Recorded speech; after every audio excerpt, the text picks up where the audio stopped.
عزت اپنے فضل خاص سے اس شادی کی تقریب کو بہت خوبی انجام کو پہنچا ہے۔ اگر میری آواز دیوار کے پیچھے بھی جا رہی ہے تو جو ماں بہنیں سن رہی ہیں وہ بھی ملا سنیں۔ میری آواز جا رہی ہے تو جو لوگ گھر میں عورتیں آئی ہیں وہ بھی میلاد کو سنیں۔ ہاں، آپ لوگ ماحول کو تھوڑا بنائیے، تھوڑا ذہنیت کو بدلیے۔ شادی چکلس کے لیے نہیں ہوتی ہے، یہ رسول کی سنت ہے۔ اس کو شادی کو شادی کی طرح کرنے دیجیے۔ سب سے زیادہ عورتوں کو حق ہے نبی کے میلاد سننے کا، مرد سے زیادہ حق ہے لڑکیوں کو۔ آپ کہیں گے ایسا کیوں؟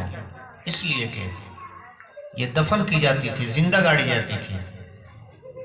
میرے رسول نے ان کو جینے کا حق دیا ہے، تو زیادہ تو ان کو اپنے نبی کی بات کرنی چاہیے، سننی چاہیے کہ کتنا بڑا کرم کر دیا کہ وہ آج زندہ ہے۔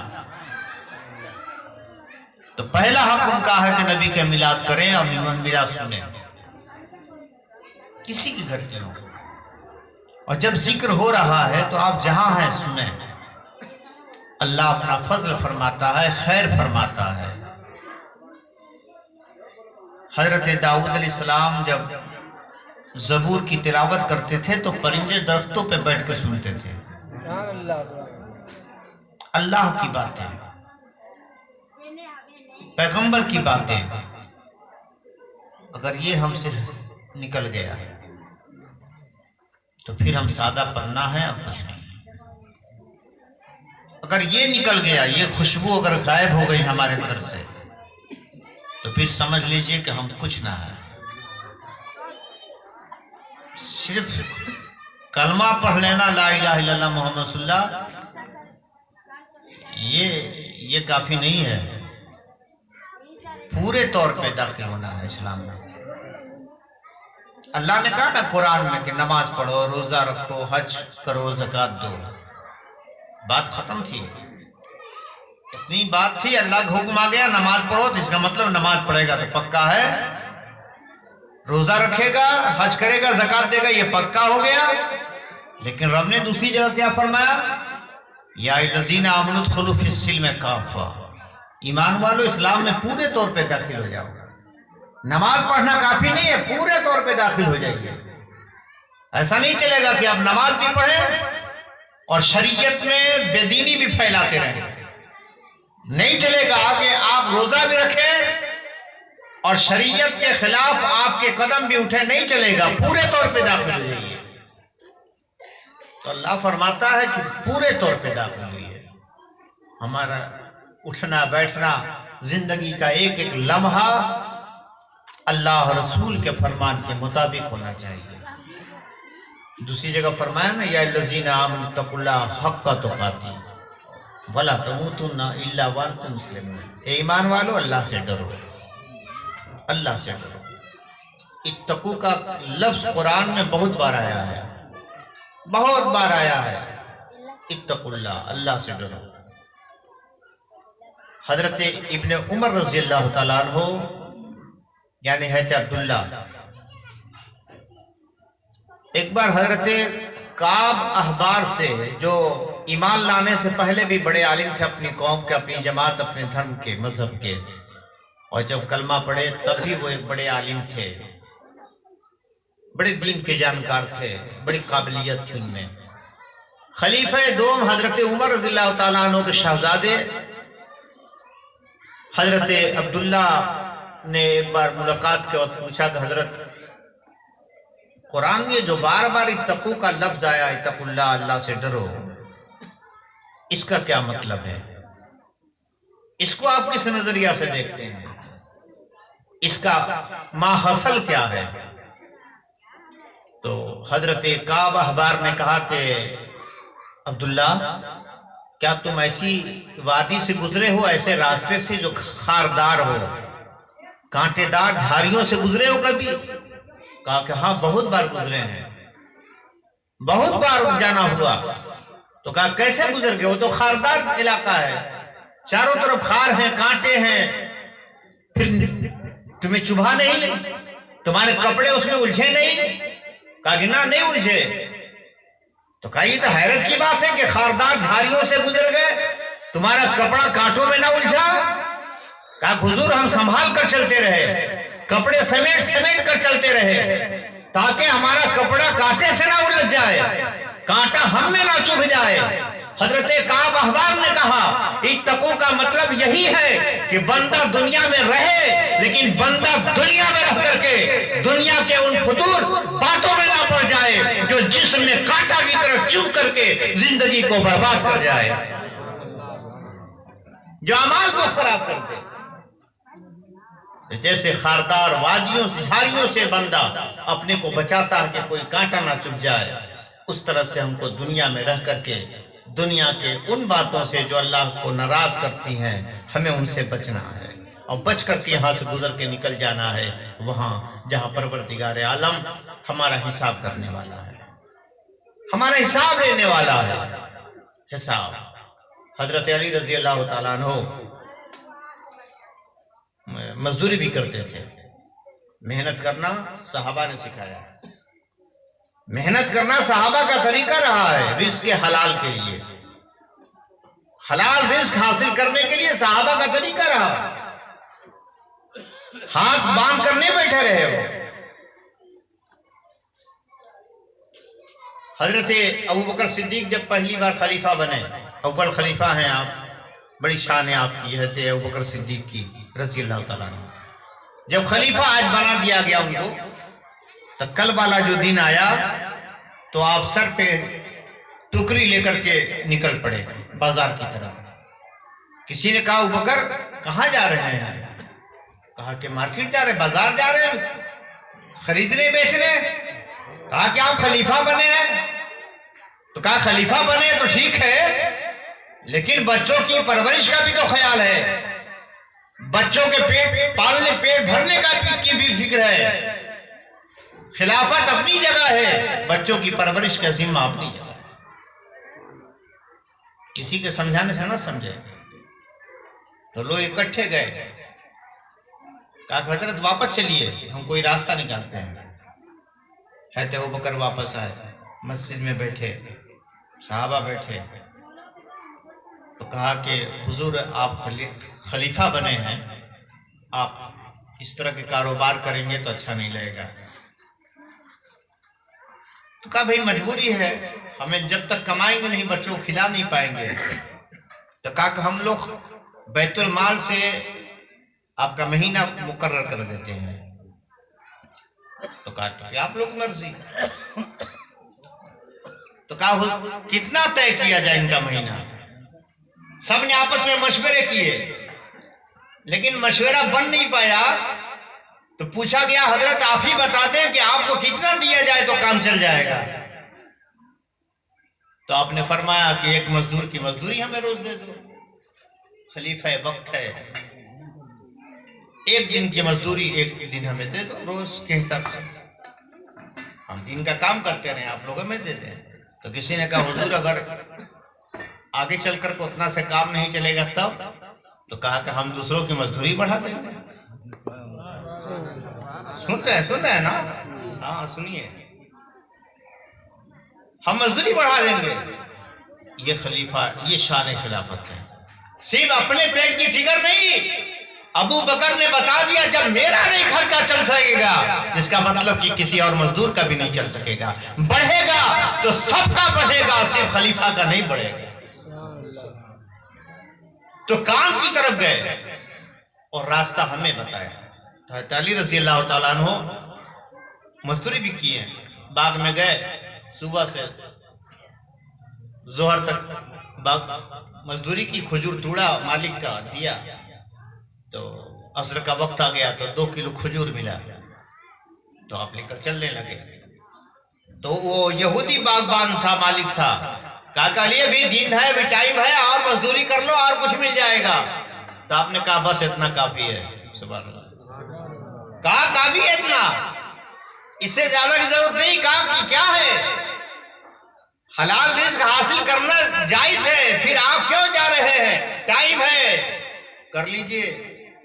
حضرت علی نے تاریخی جملہ کہا کہ اگر حرام کماؤ تو عذاب ہوگا، حرام کمائیں تو عذاب ہوگا، اور حلال کمائیں تو پھر اس کا حساب ہوگا۔ اگر حرام بطور کے رکھ لے تو عذاب میں پھنسنا ہوگا، اور زیادہ کمائیں گے تو پھر اس کا حساب بھی دینا ہوگا۔ نہ ہم عذاب چاہتے ہیں نہ کوئی حساب چاہتے ہیں۔ 2 کلو ملا ہے، اب سنیے 2 کلو کیا کریں گے؟ کہتے 2 کلو مل گیا، 1 کلو میرے شہزادے کھائیں گے حسن اور حسین، 1 کلو مدینہ کے غریب بچے کھائیں گے۔ یہ ذہنیت ہے، محنت کی، مزدوری کی، اور راستہ بتایا، طریقہ بتایا ہمیں اور آپ کو۔ تو شریعت مطہرہ میں اتقوا اللہ کا لفظ بہت بار آیا ہے، قرآن میں آیا ہے۔ ہمیں حکم ہو رہا ہے کہ پورے طور پہ اسلام پہ داخل ہو جاؤ۔ جب پورے طور پہ آپ اسلام میں داخل ہوں گے تو کچھ پریشانیاں آئیں گی پریشانیاں، اور پریشانیاں آئیں گی تو پھر ادھر آیت کہہ رہی ہے ان اللہ مع الصابرین، جھیل جاؤ ہنس کر کے، اللہ تمہارے ساتھ ہو جائے گا۔ تم خوشی سے اسے برداشت کر جاؤ، رب کی رضا پر راضی رہو۔ اگر بھوکے بھی رہنا پڑے تو اللہ کی رضا کے لیے بھوکے رہ جاؤ۔ تمہیں زخم بھی آ جائے تو برداشت کرو صبر کے ساتھ۔ ان اللہ مع الصابرین، بے شک اللہ صبر کرنے والوں کے، بے صبروں کے ساتھ نہیں ہے اللہ۔ اللہ تو صابروں کے ساتھ ہے، بے صبروں کے ساتھ اللہ نہیں ہے، اس کی شان ہی نہیں ہے۔ وہ تو اس کے ساتھ ہے جو اس کے صبر کر لیتا ہے اس کی عطا پر۔ حضرت علی نے کہا تھا تاریخی جملہ کہ اللہ کے تھوڑے دیے پہ تم راضی ہو جاؤ۔ اگر سن 2-3 باتیں، ہمیں بھی زیادہ نہیں کچھ بات کرنی ہے، 2-3 باتیں۔ اللہ کے تھوڑے دیے ہوئے پہ تم راضی ہو جاؤ۔ کیا اللہ نے جو دیا تھوڑا، جس کو آپ تھوڑا سمجھتے ہیں، حالانکہ دیا تو بہت کچھ ہے، لیکن ہم جسے تھوڑا سمجھتے ہیں، حضرت علی کہتے ہیں کہ اللہ کے تھوڑے دیے ہوئے پہ تم راضی ہو جاؤ، اللہ تمہارے تھوڑی عبادت پہ راضی ہو جائے گا۔ کچھ ہے ہی نہیں، بچا ہی نہیں کچھ، تم اس کی عطا پہ راضی ہو جا، وہ تیری عبادت پہ راضی ہوگا۔ تو تھوڑی سی بھی اللہ کی نعمت پہ اگر راضی ہے تو 2 رکعت بھی پڑھے گا تو وہ راضی ہو جائے گا۔ یہ سب بات، راضی تو ہو جائے جو اس نے دیا ہے، منظور تو کرے جو اس نے ہمیں دیا ہے۔ اللہ تعالیٰ ہمیں آزمائش میں ڈالتا ہے۔ پیارے آقا علیہ السلام نے ارشاد فرمایا، ایک صحابی آئے، کہا حضور ہمیں آپ سے پیار ہو گیا ہے، لفظ سنیے گا، حضور ہمیں آپ سے محبت ہو گئی ہے۔ ایک بار کہا، نبی نے انسنا کر دیا۔ پھر کہا حضور مجھے آپ سے بہت پیار ہو گیا ہے، نبی نے کچھ توجہ نہ فرمائی۔ پھر کہا حضور ہمیں آپ سے بہت محبت ہے، تب آقا نے توجہ فرمائی۔ کہا تو پھر تب سچ میں اگر ہم سے محبت ہے تو پھر تیاری کرو، تیار ہو جاؤ۔ کہا یا رسول اللہ کس بات کی تیاری؟ کہا کہ اگر دین سے ہم سے محبت ہو گئی ہے تو جیسے پانی اوپر سے دوڑ کر کے نیچے جاتا ہے، ویسے اب پریشانیاں بھی تمہارے پاس دوڑ کر کے آئیں گی۔ پریشانیاں اس کے پاس آئے گی جو شریعت پہ عامل ہوگا۔ یہ آسانیاں اسلام میں نہیں آئے، اللہ آزمائش میں ڈالتا ہے۔ اگر آزمائش میں نہیں ڈالا، آپ آسودہ ہیں، آپ کو کوئی تکلیف نہیں ہے، تو سمجھ لینا کہ اللہ کا آپ سے کوئی علاقہ نہیں ہے، کوئی رشتہ نہیں ہے۔ نبی نے فرمایا جس کو جتنی گہرائی ہوگی دین سے، اتنے اس کے ساتھ پریشانی آئیں گی، آزمائش ہوگی اس کی، اسے آزمائش میں ڈالا جائے گا۔ ایک بی بی صاحبہ تھی، شادی شدہ، شوہر محنت مزدوری کر کے آئے تھے، کھا پی کر رات میں سوئے، آدھی رات کو اٹھے، پیاس لگی تھی، بیگم صاحبہ کو اٹھایا، کہا کہ پانی لاؤ، تو وہ پانی لانے گئی تو پھر آنکھ لگ گئی ان کی اور سو گئے۔ وہ پانی لے کر کے آئی تو دیکھا کہ سو گئے ہیں۔ وہ وفادار عورتیں تھیں، پہلے کی مائیں، گلاس کا پانی لے کر کھڑی ہیں، جگہ نہیں، انہیں احساس ہے کہ میرا شوہر دن بھر محنت کر کے آیا ہے، احساس آج کی طرح عورتوں کی طرح نہیں کہ دن بھر کے بیچارہ تھکا ہارا، دن میں کھایا بھی نہیں ہے کہ اللہ ہی بہتر جانتا ہے، تھکا ہارا آتا ہے، آتے ہی گھر میں یہ پہلے ہی سے گنتی کر کے رکھی ہے 25 کو شکایت کرنے کے لیے، آتے ہی 10 طرح کی ایسی باتیں کر دیں گی کہ بیچارہ گھر میں آتے ہی ٹینشن میں ہو جائے گا، بھوک بھی مر جائے گی، اس کی پیاس ختم ہو جاتی ہے، عورتوں کو احساس ہی نہیں ہے کہ وہ آنے والا آیا ہے، اس کا استقبال کیا جائے، اس کا استقبال کیا جائے، اس کے سامنے اللہ آقا فرماتے ہیں جب شوہر تمہارا گھر میں آئے تو تم چولہے کے پاس بھی رہو تو سب چھوڑ کر اس کے پاس کھڑی ہو جاؤ، اس کے پاس چلے جاؤ، اس کی حاجت براری کرو، اس کی خوشی پہنچاؤ، اس کے بعد پھر کام ہوگا۔ اور یہ بھی نبی نے فرمایا اگر شوہر ناراض رہتا ہے، شوہر آج رات ناراض ہے اور انتقال کر گیا تو وہ عورت جہنم میں جائے گی، شوہر آج ناراض ہے، خفا ہے بیوی کی باتوں سے، اس کے کردار سے، اور انتقال کر گیا، بچی اب عورت وہ گناہگار ہے، ایسی گناہگار کے جہنم میں جائے گی۔ وہ مزاجی خدا ہے، وہ ذہن کا مالک ہے، الرجال قوامون علی النساء، سورہ نساء میں اللہ فرماتا ہے کہ مرد حاکم ہے عورتوں کا، کیا ہے؟ مرد حاکم ہے، حاکم ہے لفظ ہے قرآن میں، مرد مالک ہے صاحب، لیکن عورتیں کیوں مالک بنے گی؟ حاکم تو اللہ نے مردوں کو بنایا ہے، اور اس لیے بنایا ہے کہ ان کو ہر طرح کے کام کو دیکھنا ہے، باہر یہاں وہاں دو تو کیسے اللہ ان کو مان، لیکن جب مقام آیا دونوں کا تو کہا باشروہن بالمعروف، کہا کہ یہ مرد عورت کا لباس ہے، عورت مرد کا لباس ہے، دونوں کو برابری بھی دی ایک مقام پہ کہ یہ اس سے بڑا نہیں وہ اس سے بڑا نہیں، لیکن مرد تو حکومت تو مرد ہی کی چلے گی، حکم تو اسی کا ہی چلے گا، اگر اس کو حکم کو عورتیں کاٹتی ہیں تو یہ اللہ کے حکم کے خلاف کام کرتی ہیں۔ تو اللہ کے حبیب علیہ السلام نے جو ہمیں دین دیا، اس میں جو پیغام ہمیں دیے، جو ہمیں باتیں ملی، تو وہ پانی لانے کے لیے بولا تو پانی لانے اور گئی اور پھر وہ سو گئے تو رات بھر پانی لے کر کھڑی رہی، جب صبح میں آنکھ کھلی تو دیکھا کہ پانی لے کر کھڑی ہے تو بڑا خوش ہوا، بڑا خوش ہوا، زندگی میں آج بڑی خوشی اس شوہر کو ہوئی تھی، تو کہا کہ بولو کیا چاہیے تمہیں، جو ہم سے مطالبہ کرنا آج مانگ رہا ہوں، خوش ہیں تم سے، جو تمہیں چاہیے ہم دیں گے، مانگو کیا چاہیے تمہیں، تو اس نے کہا رہنے دیجیے، کہا نہیں جو مانگنا ہے مانگو، آج میں خوش ہوں، تجھے عطا کر دوں گا۔ تو اس نے کہا کہ اگر سچ میں آپ وعدے کے پکے ہیں، کہا ہاں پکا وعدہ ہے، تو کہا کہ ہمیں طلاق دے دیجیے، ہاں طلاق، بات صحابی کی ہو رہی کوئی کہانی نہیں، طلاق دے دیجیے، حضور کا زمانہ ہے۔ اب تو وہ صحابی گھبرا گئے، اب تو کچھ بات ہی نہیں بنتی، سمجھ میں نہیں آ رہی اب کیا ہوگا، چونکہ وعدہ ہو چکا ہے، اللہ فرماتا اوتوا بالعہد ان العہد کان مسئولا، کہ وعدہ پورا کرو، خالی نمازی کے لیے نہیں پوچھا جائے گا، روزہ حج کے لیے، وعدہ پورا کرو، کل قیامت کے دن اس کے لیے بھی حساب کیا جائے گا، اس کا بھی حساب ہوگا، وعدہ کرنا ہے تو توڑنا نہیں ہے، وعدہ پورا کرنا۔ اب وہ صحابی گھبرائے ہوئے، اب کیا کرے؟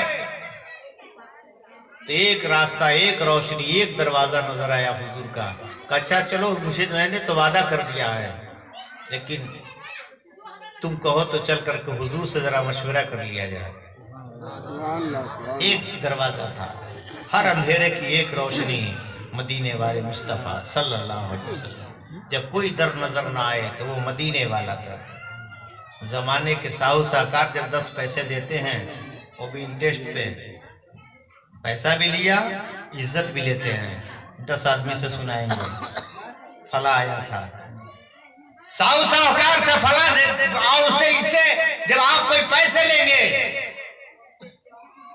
تو سر اٹھا کے نہیں چل سکتے ہیں، نہ کوئی ایسا نہیں جو سر اٹھا لے، لیکن ایک وہی در ہے در مصطفیٰ، جب وہاں سے مجھ جیسے کو خیرات ملتی ہے تو سر اٹھا کر کہتے ہیں مدینے والے مصطفیٰ نے دیا ہے، یہ نبی کا صدقہ ہے، یہ مدینے والے مصطفیٰ نے عطا کیا ہے، جتنی میری اوقات نہیں ہے، جتنا شہ کونین نے بخشا اتنی میری اوقات نہیں ہے، یہ تو کرم ہے ان کا، ورنہ مجھ میں کوئی بات نہیں ہے۔ مارے تو کوئی ہاتھ پاؤں مارنے سے دولت جمع نہیں ہوتی ہے، یہ رب کی عطا ہے، یہ مصطفیٰ کی عطا ہے۔ ایک صحابی ہے، یا رسول اللہ علیہ الصلوۃ والسلام میرے لیے دعا فرما دیجئے، تھوڑا آہستہ دعا فرما دیجئے۔ تنگ دستی تھی، غربت تھی، تو آقا نے دعا کر دی۔ حضرت علی بیٹھے ہوئے تھے رضی اللہ تعالیٰ عنہ، تو دعا کے بعد وہ صحابی کرتے کہ پھر ہم کو ملا کیا؟ دعا تو کر دی اللہ ہمیں دے دے، لیکن ہمیں فائدہ کیا پہنچا؟ سن تو لی۔ حضرت علی نے ہاتھ پکڑا، دبایا، چپ، ہم بتاتے ہیں۔ بات ختم ہو گئی۔ چند دنوں کے بعد مدینہ کے باہر، آبادی سے باہر وہ جا کر کے وہ کسی کام سے گئے تھے، بیٹھے تھے زمین پہ، تو وہاں ایک سوراخ تھا، سوراخ، ایک چوہا آیا، اس میں گیا تو اس میں سے ایک ہیرا لے کر آیا، ان کے پاس سامنے رکھ دیا، پھر گیا، پھر لایا، 7 بار اندر گیا، 7 ہیرا لا کر کے سامنے رکھ دیا اور پھر چلا گیا۔ اب یہ سوچ رہا ہم کریں کیا؟ تو پھر وہی ایک دروازہ مصطفیٰ ہے، اٹھایا اور دوڑے ہوئے مسجد نبی میں آئے۔ نبی نے دیکھا تو دیکھ کر کے مسکرا دیا، نبی نے دیکھا تو نبی نے خود مسکرا دیا، کہا کہ تم بتاؤ گے کہ ہم بتا دیں؟ پتا ہے نا میرے نبی کو سب پتا ہے، ہاں گھوٹالہ والی بات نہیں کہ نبی کو ہے پتا نہیں ہے، پتا نہیں، نبی کو سب پتا ہے، سب پتا ہے۔ تم کہو گے کہ ہم بتا دیں؟ یا رسول اللہ، آپ سے کون سی چیز چھپی ہے جو ہم بتائیں؟ آقا تب آپ ہی بتا دیجئے، جب آپ فرما ہی رہے تو آپ ہی کہہ دیجئے نا۔ تو کہا کہ سنو، جو یہی نہ پوچھنے آؤ کہ ہم کیا کریں، وہ دیکھیے وہ ایسے ایمان میں مضبوط سے پوچھنے آئے ہیں، ہم ہوتے تو جھٹ سے جیبیں بھرتے، چپے کوئی جانے بھی نہیں، لیکن نہیں، میرے لیے جائز ہے کہ ناجائز پوچھنے آئے ہیں، حلال ہے کہ حرام ہے پوچھنے آئے ہیں۔ آقا نے کہا جو پوچھنا چاہتے ہو کہ رکھے یا نہ رکھے، جاؤ جاؤ، اللہ نے تمہیں عطا کر دیا ہے، وہ تیرے لیے ہے، وہ دعا تھی علی سے تم پوچھ رہے تھے کیا فائدہ ہوا، یہ وہی فائدہ ہے جس کے بارے میں علی نے تجھے روکا تھا۔ تو اس پہ جب یقین کیا جائے گا تو کبھی مایوس نہیں رکھے گا، کبھی مایوس نہیں کرے گا۔ تو کہا کہ دروازے مصطفیٰ کے پاس، نبی کے پاس میاں بیوی دونوں جا رہے ہیں۔ اب غور کیجیے گا، راستے میں ہی ٹھوکر لگ گئی، کہیں بات سر سے نہ چل جائے، زندگی بھر کی ایک بات کہہ رہے ہیں اور بات یہیں پہ ختم بھی ہو رہی ہے، زندگی بھر کی ایک بات کہہ رہے ہیں، شاید آپ کے دل کو ٹھنڈک پہنچ جائے تو ہمیں بھی بڑی سکون ملے گا۔ تو راستے میں شوہر کو ٹھوکر لگ گئی اور گر گئے، گرے تو کچھ چوٹ آئی، کچھ خون بھی نکل گیا، تو بی بی صاحبہ نے لپک کر کے اٹھایا، جھٹ سے اٹھایا، گرد وغیرہ صاف کیا اور کہا کہ چلیے گھر چلتے ہیں، چلیے گھر چلتے ہیں۔ کہا کہ ابھی تو کہہ رہی طلاق دیجیے، کہا نہیں مجھے طلاق نہیں لینا، تم تو طلاق کا مطالبہ کیجیے، کہا کیے تھے لیکن اب نہیں چاہیے، کہا کیوں؟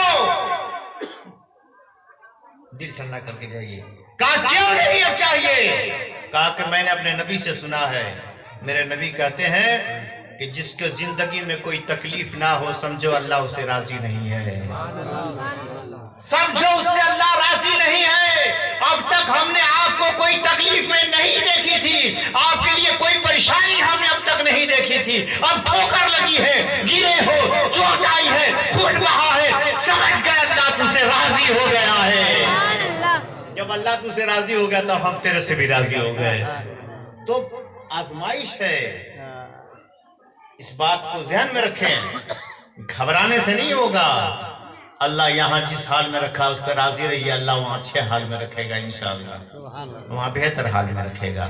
اللہ تعالیٰ ہمیں اور آپ کو ان سب کو ان باتوں پہ عمل کی توفیق عطا فرمائے۔ کھڑے ہو جائیں۔ یا